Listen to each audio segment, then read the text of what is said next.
ฝ่ายวัดพระบาทอุดมตำบลเวียงอำเภอฝางจังหวัดเชียงใหม่หรือร่วมทำบุญตามกำลังศรัทธารอเทียนพรรษาจำนวน9 เล่มเดินทางไปร่วมบุญถวายเทียนพรรษาในพื้นที่อำเภอฝางจังหวัดเชียงใหม่ณวัดพระบาทอุดมอำเภอฝางจังหวัดเชียงใหม่วันที่13 สิงหาคม 2566 เวลา 14 นาฬิกา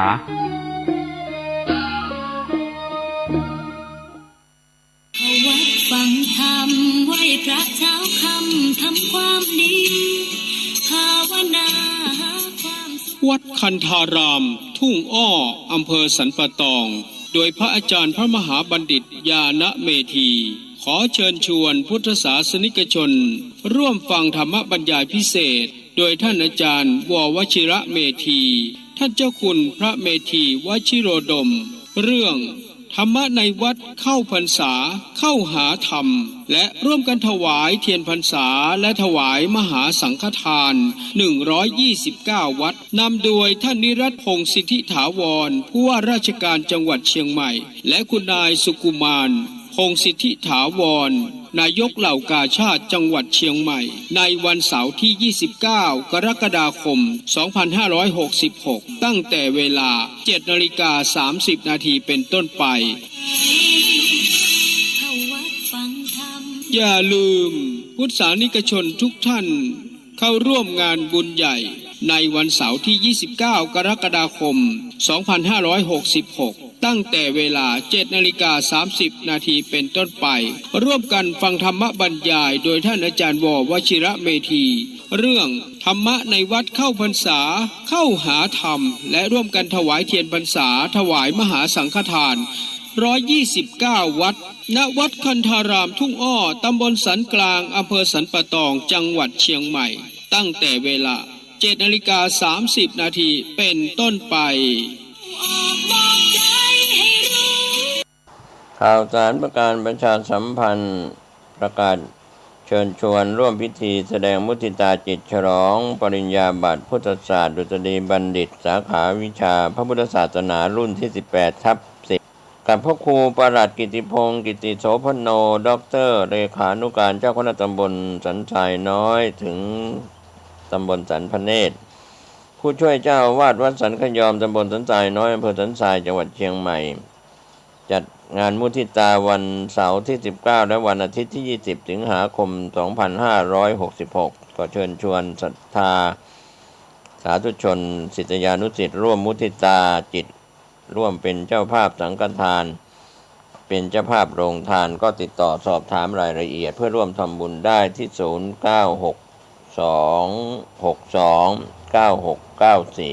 ได้ทุกวันก็เป็นงานบุญงานกุศลมุทิตาจิตฉลองปริญญาบัตรพุทธศาสตร์ดุษฎีบัณฑิตสาขาวิชาพระพุทธศาสนารุ่นที่ 18/10 แด่ท่านพระครูประหลัดกิติพงศ์กิติโสพโนด็อกเตอร์เลขานุการเจ้าคณะตำบลสันทรายน้อยถึงสันพเนตรผู้ช่วยเจ้าวาดวัดสันขยอมตำบลสันทรายน้อยอำเภอสันทรายจังหวัดเชียงใหม่เชิญท่านร่วมงานนี้ทั้ง2วันวันเสาร์ที่19และวันอาทิตย์ที่20สิงหาคม 2566โดยทั่วหน้ากันท่านกำลังติดตามรับฟังสถานีวิทยุกระจายเสียงพระพุทธศาสนาแห่งชาติและสังคมคลื่นเพื่อการศึกษาพระพุทธศาสนาและวัฒนธรรมระบบ FM 104.5 เมกะเฮิรตซ์รายการต่อไปเป็นรายการคดีโลกคดีธรรมเป็นศาสนาสำหรับชาติเราศาสนาในสมัยนี้เป็นของที่แยกจากชาติไม่ได้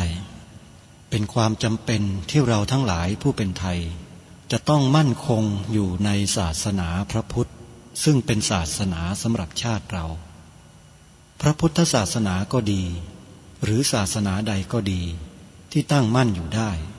ก็ด้วยความมั่นคงของผู้เลื่อมใสตั้งใจที่จะรักษาและข้าพเจ้าพูดทั้งนี้ก็เพื่อชักชวนท่านทั้งหลายอย่างเป็นเพื่อนไทย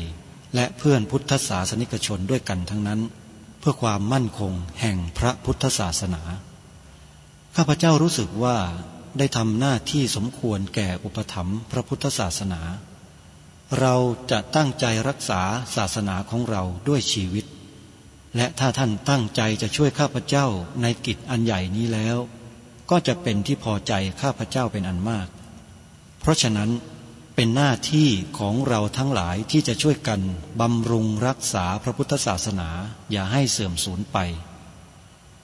การที่จะบำรุงพระพุทธศาสนาเราต้องรู้สึกก่อนว่าหลักของพระพุทธศาสนาคืออะไร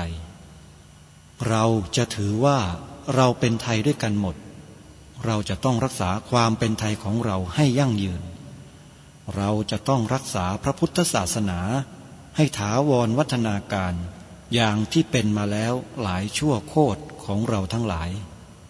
พระบรมราโชวาทของพระบาทสมเด็จพระมงกุฎเกล้าเจ้าอยู่หัวรัชกาลที่ 6พระบรมราโชวาทก็ดีพระราชนิพนธ์ก็ดีหรือพระบรมราชโองการของพระมหากษัตริย์ถือเป็นบทบัญญัติแห่งกฎหมายทั้งหมดทั้งสิ้นการบัญญัติให้พระพุทธศาสนาเป็นศาสนาประจำชาติไทยไว้ในรัฐธรรมนูญจึงเป็นสิ่งที่ถูกต้องทั้งกฎหมายและทางโบราณราชประเพณี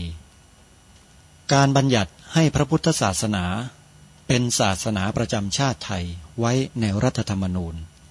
ย่อมเป็นหลักค้ำประกันให้กับประชาชนคนไทยว่าตนได้ปฏิบัติตามกฎหมายอย่างแท้จริงการบัญญัติให้พระพุทธศาสนาเป็นศาสนาประจำชาติไทยไว้ในรัฐธรรมนูญมิได้เป็นการลิดรอนสิทธิเสรีภาพของผู้ใดแต่เป็นการยืนยันความจริงตามกฎหมายและประวัติศาสตร์ชาติไทยการบัญญัติให้พระพุทธศาสนาเป็นศาสนาประจำชาติไทยไว้ในรัฐธรรมนูญจะทำให้พระพุทธศาสนาได้รับการอุปถัมภ์และคุ้มครองจากรัฐดุจเดียวกันกับที่องค์พระมหากษัตริย์ทรงกระทำมาการบัญญัติให้พระพุทธศาสนาเป็นศาสนาประจำชาติไทยไว้ในรัฐธรรมนูญจะป้องกันพระพุทธศาสนาไม่ให้ถูกลัทธินิกายนอกศาสนากระทำการใดๆได้ด้วยอุบายต่างๆนานาการบัญญัติให้พระพุทธศาสนาเป็นศาสนาประจำชาติไทยไว้ในรัฐธรรมนูญจะทำให้สังคมไทยมีแต่ความสุขร่มเย็นเป็นธรรมทั้งต่อคนศาสนาอื่นและคนสัญชาติอื่นได้อย่างแท้จริงแต่ถ้าไม่บัญญัติให้พระพุทธศาสนาเป็นศาสนาประจำชาติไทยไว้ในรัฐธรรมนูญในอนาคตประเทศไทยจะต้องตกอยู่ในสถานะเดียวกันกับพื้นที่3จังหวัดชายแดนภาคใต้และวันเสาร์อาทิตย์ทางสถานีวิทยุแห่งนี้ท่านผู้ฟังสามารถติดตามรับฟังรายการนี้ผ่านโทร11 นาฬิกา13 นาฬิกาและ1 นาฬิกาโดยแยกรับฟังทางสถานีวิทยุดังนี้เวลา 9 นาฬิกาท่านสามารถรับฟังได้ทางสถานีวิทยุวัดหนองกายอยู่ในลำดับที่15และ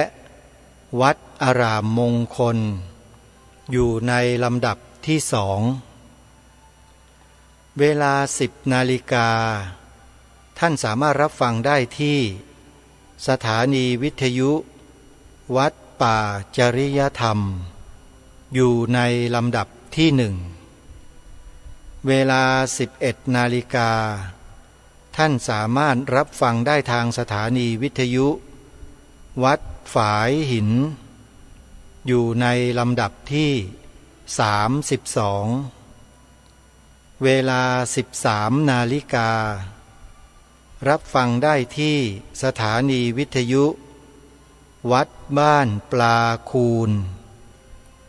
เวลา 1 นาฬิการับฟังได้ที่สถานีวิทยุวัดฝายหินและสถานีวิทยุที่ออกอากาศภาคปกติก็คือวัดสามชุกอำเภอสามชุกจังหวัดสุพรรณบุรีคลื่น FM 100.25 เมกะเฮิรตซ์นำรายการคดีโลกคดีธรรมออกอากาศ2เวลา คือ9 นาฬิกาและ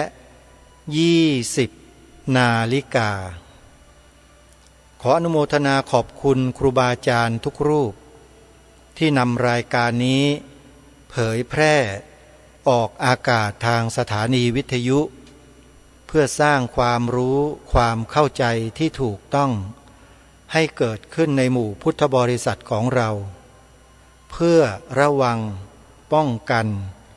สิ่งที่แปลกปลอมเข้ามาในพระศาสนาของเราและให้รู้เท่าทันกลุ่มคนที่ปลอมเข้ามาเป็นชาวพุทธสมดังที่องค์พระบาทสมเด็จพระมงกุฎเกล้าเจ้าอยู่หัวตรัสเตือนชาวพุทธไว้ในบทพระราชนิพนธ์เทศนาเสือป่าว่าผู้ที่คนอื่นเขาส่งเข้ามาปลอมแปลงเพื่อทำลายพระพุทธศาสนาเราทั้งหลายต้องคอยระวังรู้เท่าไว้จึงจะควรนี่คือพระราชดำรัสสั่งชาวพุทธว่าต้องคอยระวังไว้ต้องรู้เท่าทันคนพวกนี้ไว้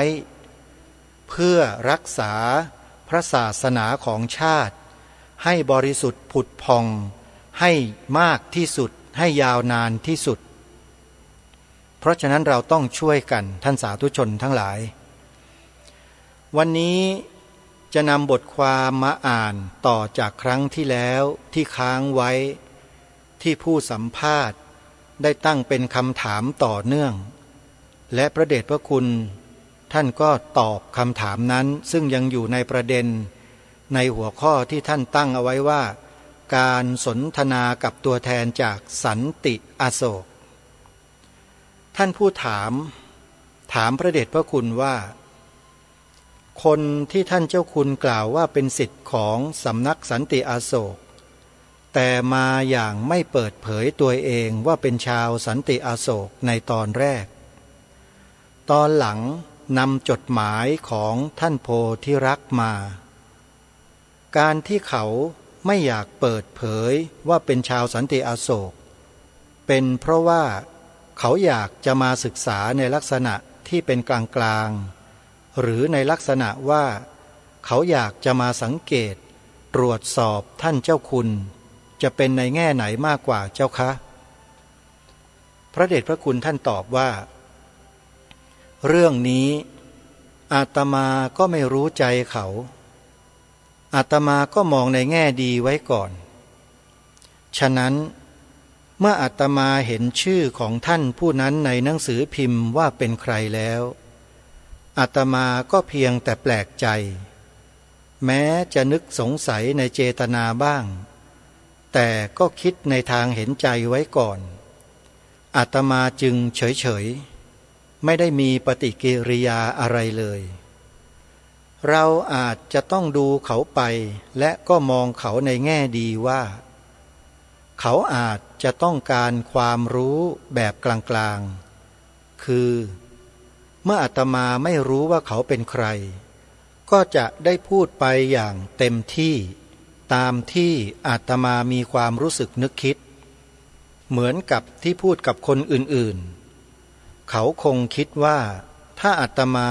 รู้ว่าเขาเป็นใครเสียก่อนท่าทีของอาตมาอาจจะเปลี่ยนไปบางทีเขาอาจจะคิดมากไปถึงกับว่าในเวลาที่อาตมาพูดกับคนอื่นๆอาจจะพูดถึงท่านโพธิรักษ์และสันติอโศกในทางร้ายๆมากๆเมื่อเขามา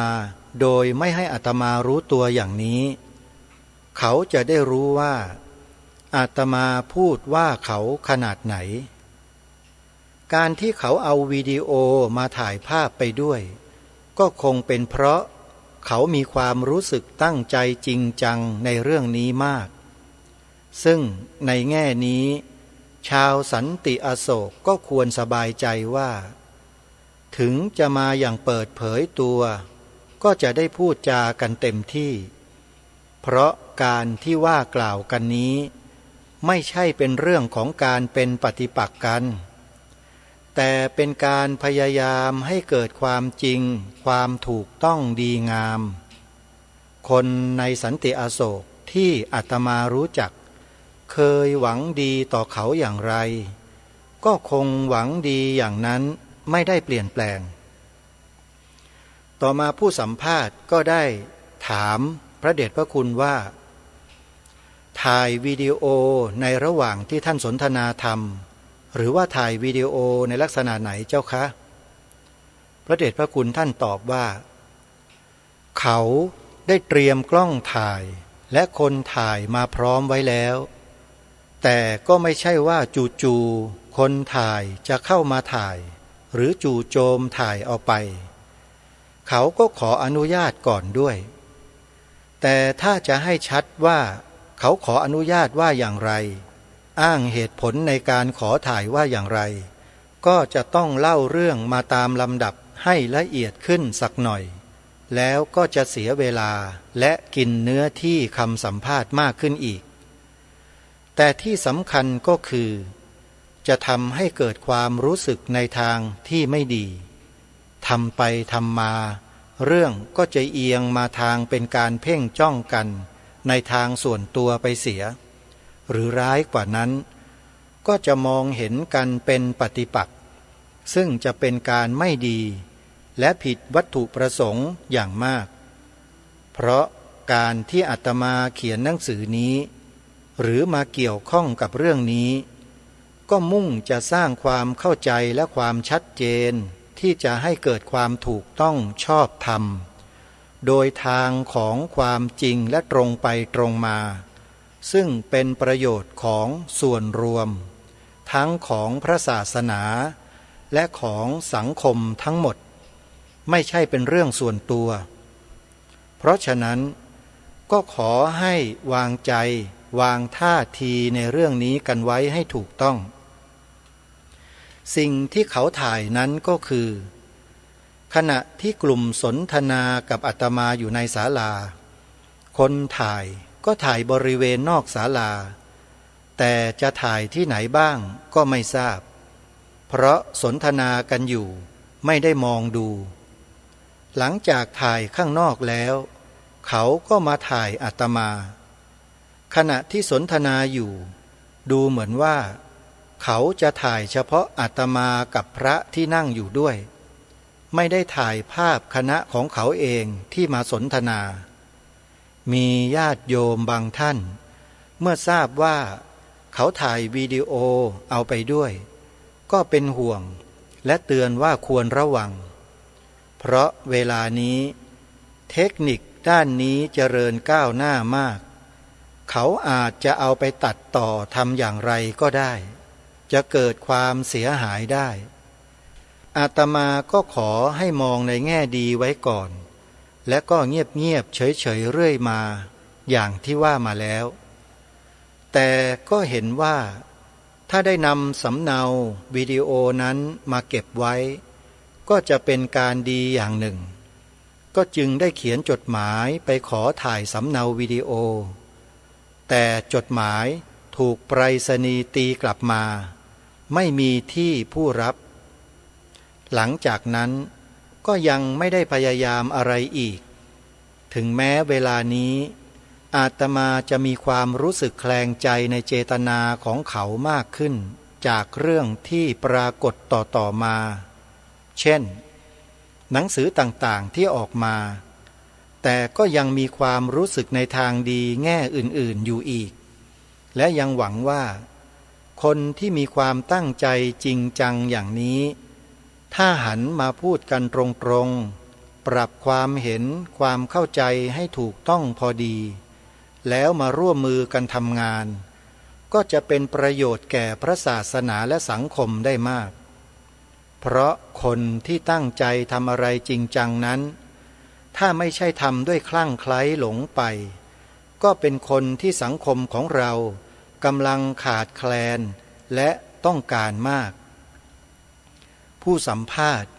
ได้สัมภาษณ์ต่อไปว่าดิฉันขอกราบนมัสการโยงกลับไปที่ประเด็นที่น่าสนใจตามที่ท่านเจ้าคุณระบุว่า ผู้รับผิดชอบโดยตรงในเรื่องนี้ควรจะแก้ไขปัญหาจึงขอกราบนมัสการถามว่าฝ่ายที่มีความรับผิดชอบโดยตรงที่จะแก้ปัญหานี้ได้ผลไหมเจ้าคะจากการเขียน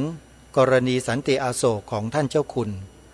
กระตุ้นให้เกิดการตอบรับในการรีบแก้ไขปัญหาได้หรือไม่เจ้าคะ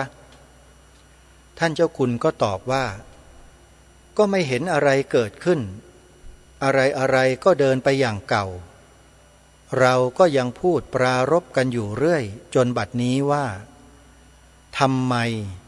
มหาเถระสมาคมจึงนิ่งเฉยไม่ทำอะไรปล่อยให้เรื่องราวเป็นอย่างนี้ประชาชนก็ไม่รู้จะฟังใครไม่รู้ว่าปัญหานี้ที่จริงเป็นอย่างไร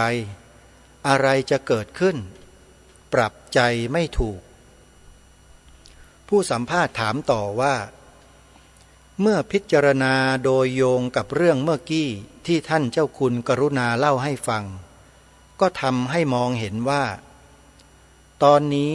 กลับเป็นว่าเมื่อหนังสือกรณีสันติอโศกออกไปและข้อเขียนของท่านเจ้าคุณเขียนโดยลักษณะที่มีการอ้างอิงเป็นเหตุเป็นผลและเผยแพร่ออกไปในวงกว้างก็เลยกลายเป็นว่าฝ่ายสันติอโศกมีเป้ามุ่งมาที่ท่านเจ้าคุณ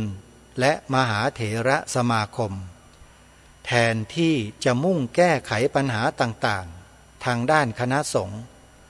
และรีบแก้ไขเรื่องสำนักสันติอโศกกลับมุ่งประเด็นในการแก้ไขโดยเอางานเขียนกรณีสันติอโศกของท่านเจ้าคุณเป็นประเด็นในการตอบโต้กับสำนักนั้นระยะหลังเมื่อเป็นเช่นนี้ก็เป็นการผิดไปจากประเด็นที่ท่านเจ้าคุณต้องการให้มีการแก้ไขปัญหาอย่างถูกต้องเมื่อผิดประเด็นอย่างนี้แล้วและสื่อมวลชนเองก็ไม่ได้จับประเด็นให้ถูกมันก็ส่งผลให้เกิดเหตุการณ์เหมือนกับว่าสถาบันสงฆ์ตอนนี้เกิดการแตกแยกกันขึ้นท่านเจ้าคุณคิดว่าหลังจากนี้แล้วท่านเจ้าคุณจะสละเวลาเพื่อที่จะดำเนินเรื่องนี้ต่อไปอย่างไรเพื่อให้เกิดความถูกต้องเจ้าคะซึ่งจะเป็นผลต่อความมั่นคงของพระพุทธศาสนาด้วยพระเดชพระคุณท่านตอบว่าอาตมาไม่เห็นว่ามีอะไรแปลกไปเลยที่ว่าคณะสงฆ์จะแตกแยกหรืออะไรนั้นไม่เห็นอะไรเกิดขึ้นมหาเถรสมาคมก็อยู่อย่างนั้นเป็นอย่างเดิมเหมือนอย่างที่เราว่าคือไปเรื่อยๆจะทำอะไรก็ไม่ทำไม่มีอะไรแปลกทีนี้ในแง่ของอาตมาว่าจะทำอะไรสำหรับอาตมาเรื่องก็มีเพียงว่าเมื่อมีจดหมายมา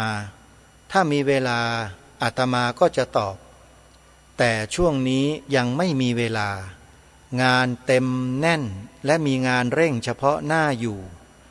อาตมาไม่มีหน้าที่โดยตรงเราไม่ได้เป็นเจ้าหน้าที่หน้าที่ที่ทำได้ก็คือสร้างความเข้าใจแก่คน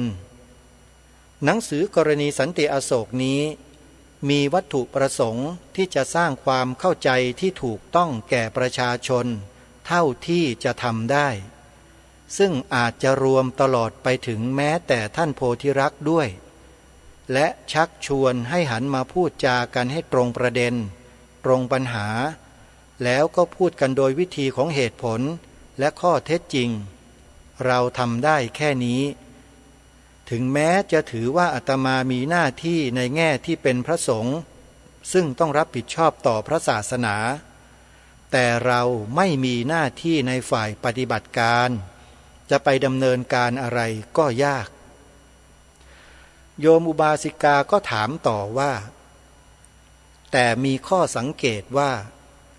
เรื่องราวต่างๆที่เขาจับประเด็นกันอย่างที่สื่อมวลชนเสนอนั้นมักจะไม่เป็นไปตามที่ท่านเจ้าคุณตั้งประเด็นเอาไว้คือเป็นอย่างที่ท่านว่า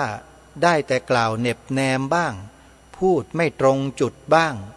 กลับไปเอาเรื่องอื่นมาเป็นจุดสนใจในการโต้ตอบโจมตีกันบ้างอะไรอย่างนี้ อยากกราบนมัสการถามว่าในระยะที่สื่อมวลชนมีการวิพากษ์วิจารณ์เกี่ยวกับเรื่องกรณีสันติอโศกนี้มากไม่ฉบับนี้ก็ฉบับโน้นลงเห็นได้ในระยะ3 เดือนนี้แทบจะทุกวันนะคะขอกราบนมัสการถามว่าสื่อมวลชนที่พยายามติดต่อเพื่อที่จะสัมภาษณ์ท่านเจ้าคุณมีบ้างไหมเจ้าคะ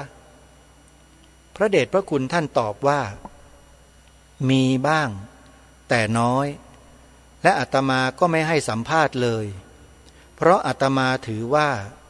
หนังสือออกไปแล้วก็ขอให้อ่านไปตามนั้นหนังสือพิมพ์บางกอกโพสต์ก็เคยติดต่อขอสัมภาษณ์ต่อมาหนังสือพิมพ์ไทยรัฐก็เคยส่งคนมาสัมภาษณ์แต่อาตมาก็บอกว่ามีหนังสืออยู่แล้วและอาตมาก็ให้หนังสือกรณีสันติอโศกไปสำหรับบางกอกโพสต์ไม่ทราบว่าได้ลงหรือเปล่าอาตมาไม่ได้ติดตามแต่คุณที่มาจากไทยรัฐแกก็บอกว่าจะไปอ่านแล้วสรุปลงแต่แล้วก็เห็นเงียบไปไม่เห็นสรุปเดลี่มิเรอร์ก็เคยติดต่อมาผ่านทางคนรู้จักจะขอสัมภาษณ์อาตมาก็ไม่ให้เพราะเดี๋ยวจะเข้าไปเกี่ยวข้องในวงการเมืองเขาก็เปลี่ยนเป็นว่าให้ช่วยเขียนเรื่องลงอาตมาก็ขอตัวว่าไม่มีเวลาจริงๆอาตมาถือว่าได้ทำหน้าที่ของเราไปดีแล้วและก็ท้ายสุดสยามรัฐสัปดาห์วิจารณ์ก็มาสัมภาษณ์เรื่องอื่นว่าจะทำสยามรัฐสัปดาห์วิจารณ์ฉบับพิเศษครบรอบตั้งมาได้35 ปีขอสัมภาษณ์อาตมาในเรื่องเกี่ยวกับทางออกของสังคมไทยซึ่งเป็นหัวข้อใหญ่ที่ถามจากหลายท่านในแง่นี้ก็ไม่เกี่ยวข้องกับเรื่องสันติอโศกเป็นเรื่องในทางวิชาการแต่ในเวลามาสัมภาษณ์จริงก็ถามเรื่องนี้ด้วยอาตมาก็ให้คำตอบไปเพราะถือเป็นเรื่องแทรกผู้สัมภาษณ์ถามว่าหลายประเด็นไหมเจ้าคะที่เขามาถามเกี่ยวโยงไปถึงความคิดเห็นเรื่องสันติอโศกท่านเจ้าคุณตอบว่าก็ตอบไปมากยาวเหมือนกันมีอยู่ในเทปและพิมพ์ออกมาแล้วผู้สัมภาษณ์ถามต่อว่าอีกเรื่องหนึ่งเจ้าค่ะขอกราบนมัสการถามว่าคงไม่ใช่จะมีแต่สำนักสันติอโศกเท่านั้นที่มีแนวปฏิบัติและแนวคำสอนต่างๆที่ผิดเพี้ยนไปจากพระธรรมวินัยหรือแก่นของพระพุทธศาสนาแต่ยังมีสำนักอื่นๆอีกมากมายดังที่เราเห็นกันอยู่และบางสำนักสื่อมวลชนก็เริ่มเข้าไปคล้ายๆว่าจะหาข่าวมาตีแผ่ทีนี้การสร้างสำนักสงฆ์ในลักษณะนี้ผู้มีความรู้ทางพระพุทธศาสนาหลายท่านก็วิจารณ์ว่าอีกหน่อยสังคมไทยจะไม่มีแกนรวมของพระพุทธศาสนาจะมีก็แต่ลัทธิต่างๆท่านเจ้าคุณมีความเห็นอย่างไรบ้างเจ้าคะพระเดชพระคุณท่านก็ตอบว่านี่ก็เรื่องยาวซึ่งอาตมาก็ได้พูดไปกับสยามรัฐสัปดาห์วิจารณ์ด้วยความจริงอาตมาพูดมานานแล้วว่าการพระศาสนาในช่วงนี้เสื่อมโทรมและอ่อนแอมากปัญหาเรื่องสำนักต่างๆจึงเกิดขึ้นมาได้เราต้องการปรับปรุงแก้ไขแต่การปรับปรุงแก้ไขจะทำได้อย่างไรปัจจัยสำคัญอย่างหนึ่งก็คือฝ่ายบริหารหรือฝ่ายปกครองจะต้องคิดดำเนินการในกรณีนี้ถ้าเราไม่ใช่ผู้บริหารไม่ใช่ผู้ปกครองเอง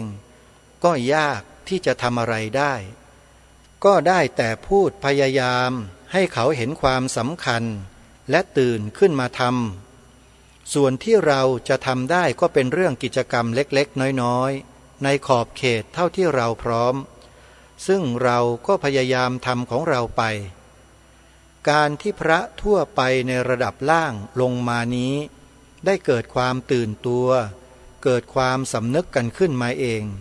แล้วมาช่วยกันปรับปรุงก็ยังดี เรื่องที่อาตมาว่าสำคัญและเป็นห่วงมากคือพระพุทธศาสนาในชนบทซึ่งขณะนี้เสื่อมโทรมและอ่อนแอมาก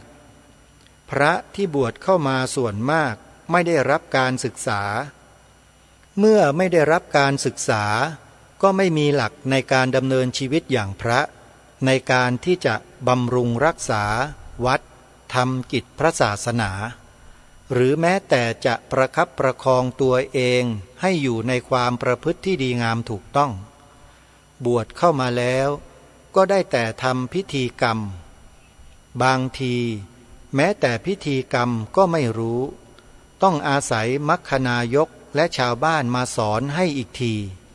กลายเป็นเพียงปฏิบัติพิธีกรรมไปตามที่ชาวบ้านเขาสอนให้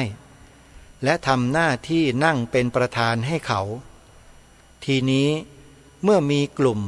มีสำนักอะไรเกิดขึ้นถึงแม้เขาจะสอนผิดเพี้ยนไปประการที่หนึ่งตัวพระเหล่านี้เองก็ไม่มีกำลังไม่มีความรู้ที่จะไปตอบไปชี้แจงอะไรได้ประการที่สองซ้ำร้ายกว่านั้นตัวเองก็กลายเป็นจุดอ่อนที่สำนักเหล่านั้นมาหยิบยกเอาไปเป็นเป้าโจมตีเพื่อทำให้ตัวเขาเด่นขึ้นมาน่าเป็นห่วงอย่างยิ่งชนบทของเราตอนนี้กำลังทรุดการศึกษาไม่ได้รับการเอาใจใส่และคนที่บวชตอนนี้โดยมากก็เป็นคนสูงอายุเข้ามาบวชบางคนที่ไม่มีทางไปแล้วก็บวชเข้ามา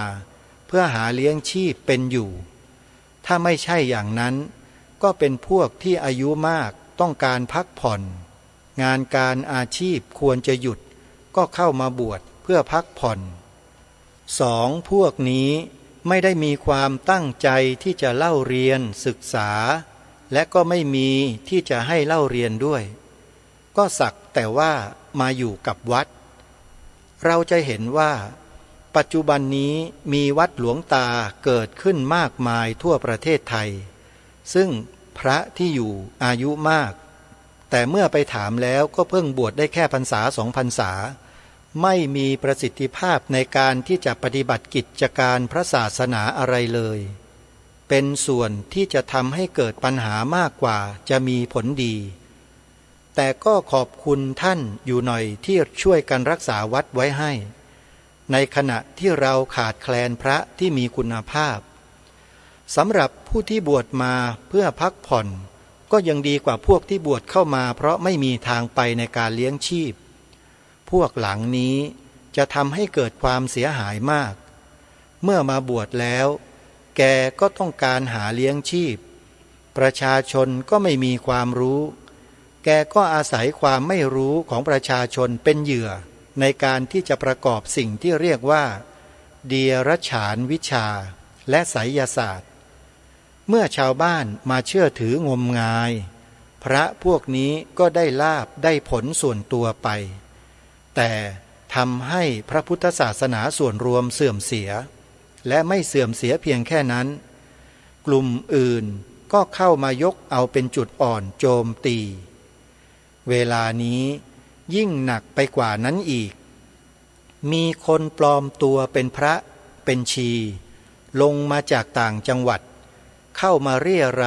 และหาเงินด้วยวิธีการต่างๆในกรุงเทพมากมายเฉพาะจากจังหวัดชัยภูมิมีผู้ใกล้ชิดเรื่องให้ตัวเลขว่ามีคนปลอมเป็นพระและเป็นชีเพื่อมาหาเงินในกรุงเทพถึงประมาณ 1,600 คนทีนี้อาตมาก็มองว่าทำไมคณะสงฆ์ผู้บริหารจึงไม่แก้ไขปรับปรุงอะไรต่างๆซึ่งอาตมาและพระข้างเคียงจะพูดกันในเรื่องนี้อยู่ตลอดว่าและเราก็มองว่าแม้แต่กฎหมายคณะสงฆ์ที่มีอยู่คือพระราชบัญญัติฉบับปัจจุบันนี้ก็เป็นตัวเหตุสำคัญที่ทำให้การบริหารคณะสงฆ์ไม่ได้ผลรวมความก็คือต้องแยกประเด็นการที่อาตมาชี้แจงความเป็นจริงในแง่ของตัวบทกฎหมายว่าเป็นอย่างไรก็เป็นเรื่องหนึ่งแต่ถ้าจะถามว่า อาตมาเป็นพวกของกฎหมายนั้นหรือเปล่าเห็นด้วยกับกฎหมายนั้นหรือไม่ก็เป็นคนละเรื่องคนละประเด็นคนโดยมากเข้าใจไม่ถูกแยกไม่เป็นซึ่งจะเห็นได้ในหนังสือพิมพ์บางฉบับพยายามเขียนให้เห็นว่าอาตมาเป็นพระของมหาเถรสมาคมก็มีก็อย่างที่ได้พูดแล้วข้างต้นว่าความจริงเป็นคนละเรื่องคนไทยทุกคนย่อมขึ้นต่อกฎหมายไทยและขึ้นต่อการปกครองของรัฐบาลไทยแต่เราพูดไม่ได้ว่าเขาเป็นคนของรัฐบาลในแง่ความคิดเห็นเขาอาจจะไม่ชอบนโยบายของรัฐบาลนั้นก็ได้แต่ในแง่ข้อเท็จจริงเขาจำเป็นต้องขึ้นต่อรัฐบาลในแง่ของการปกครองตามกฎหมายนี่ก็เป็นคำตอบของพระเดชพระคุณท่านที่ตอบต่อผู้ให้สัมภาษณ์ในครั้งนั้นเป็นประเด็นที่เราท่านทั้งหลายในยุคปัจจุบันนี้เนี่ยแทบจะไม่เคยได้ยินได้ฟังจากพระสงฆ์รูปใดในประเทศนี้พูดแบบนี้เลยจริงไม่จริงท่านผู้ฟังหายากมากนี่คือบุคคลที่ควรค่าต่อการเป็นผู้นำทางความคิดของคนในสังคมเพราะฉะนั้นท่านผู้ฟังทั้งหลายผลงานผลผลิตที่ท่านเจ้าประคุณสมเด็จรูปนี้คือเจ้าประคุณสมเด็จพระพุทธโฆษาจารย์ปอ.ประยุตโตรูปนี้สร้างไว้เนี่ยจึงมีคุณค่ามหาศาลต่อพวกเราชาวพุทธอย่างมากๆเลยขอให้เราได้ศึกษาเรียนรู้จากพระเดชพระคุณท่านเจ้าประคุณสมเด็จกันเถิดแล้วเราจะเข้าใจในหลักธรรมคำสอนของพระสัมมาสัมพุทธเจ้าอย่างถูกต้องที่สุดในระดับของวิชาการความรู้พื้นฐานวิธีคิดวิธีพูดอันนี้ชัดเจนตรงไปตรงมาและตรงประเด็นไม่เฉยไฉเหมือนกับพวกเจ้าลัทธิที่เรียนแบบพระพุทธศาสนาอย่างที่ท่านว่าเลยพวกนั้นนี่เฉยไฉไปวันๆหนึ่งกลับกรอกกลิ้งกรอกมะกอก3 ตะกร้าปลาไม่ถูกแต่ก็ยังมีคนไปสิโรราบไปคบหาสมาคมกันอยู่นี่แหละพระพุทธเจ้าจึงตรัสว่าคนที่มันมีธาตุเดียวกันมันก็จะไปรวมกองอยู่ในที่เดียวกันนั่นแหละถ้าจะมองในแง่ดีก็คือว่ายมพบาลก็จะได้ไม่ต้องไปคัดเลือกคัดสรรให้เหนื่อยพอเวลาลงไปทีก็ยกขโยงลงไปกันหมดเลยไม่มีใครมองในแง่นี้นะมีแต่รายการนี้แหละ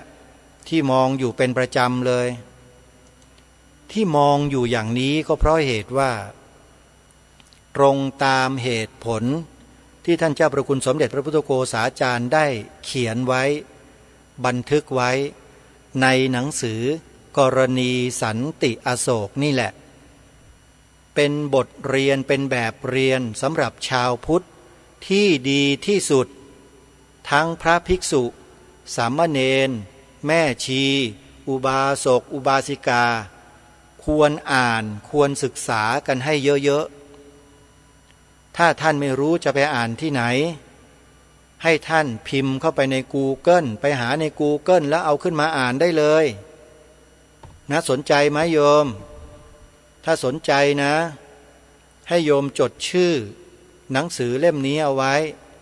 ใน Google นะเขียนชื่อนี้ลงไปค้นหาใน Google ว่า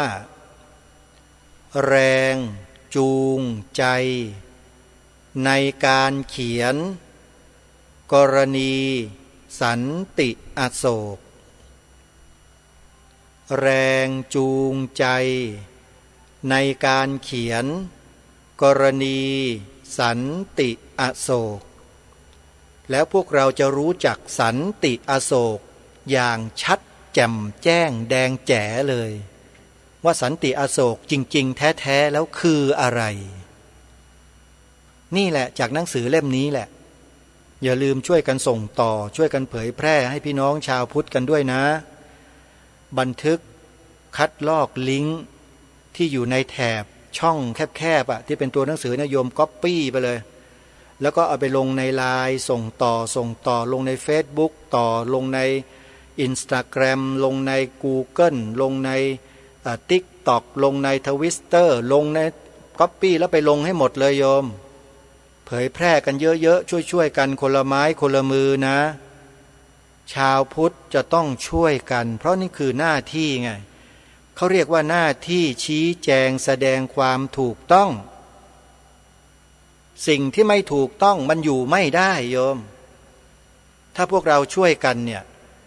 สิ่งไม่ถูกต้องเนี่ยมันดิ้นชักดิ้นงอหาวิธีการหลบเลี่ยงตลอดเชื่อเถอะนะท่านหนังสือกรณีสันติอโศกเนี่ยจะเป็นบทเรียนกับชาวพุทธเราดีที่สุดเลย